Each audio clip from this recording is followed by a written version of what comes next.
குருவே சரணம். இந்த வாரம் நம்ம வந்து ஃபார்ம் ஆக்டிவிட்டியில் இதை வந்து இந்த பூமிக்கு நன்றி சொல்லிவிட்டு, நேற்றுக்கு காட்டு பண்ணி வந்து நிறைய சாப்பிட்ருச்சு அப்படின்னதுனால சரி இது அடுத்த வாரம் தான் எடுக்கலாம் அப்படின்னு பிளான் பண்ணியிருந்துச்சு.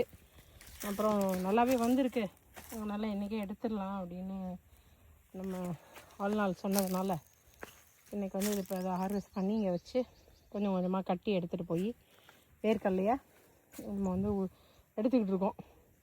பிறகு காய வச்சு அப்புறம் நம்ம யூஸ் பண்ணிக்க வேண்டியது தான். இந்த தடவை ரொம்ப நல்லா வந்திருக்கு. இந்த மண்ணுமே ரொம்ப நல்லா இருந்தது. நல்லா இந்த கழுதையோடைய சாணம் அப்புறம் பசுமாட்டோட சாணம் எல்லாம் போட்டு ரெடி பண்ணதுனால ஈல்டு நல்லா தான் இருக்குது. இதுக்கு வந்து எந்த விதமான களைக்கொல்லியோ பூச்சி மருந்தோ பெஸ்டிசைட்ஸோ எதுவுமே நம்ம போடலை அப்படிங்கிறது தான் இதில் கூடுதல் தகவல்.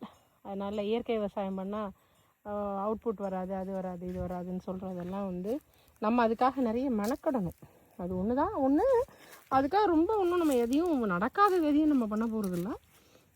நம்மக்கிட்ட இருக்கிற இடுபொருட்களை வச்சே வந்து ரொம்ப அழகாக அருமையாக பண்ணினோம் அப்படின்னாக்கா இயற்கையான முறையில் நமக்கு கிடைக்கிற பொருட்கள் நம்முடைய ஆரோக்கியத்துக்கு ரொம்ப ரொம்ப நல்லது.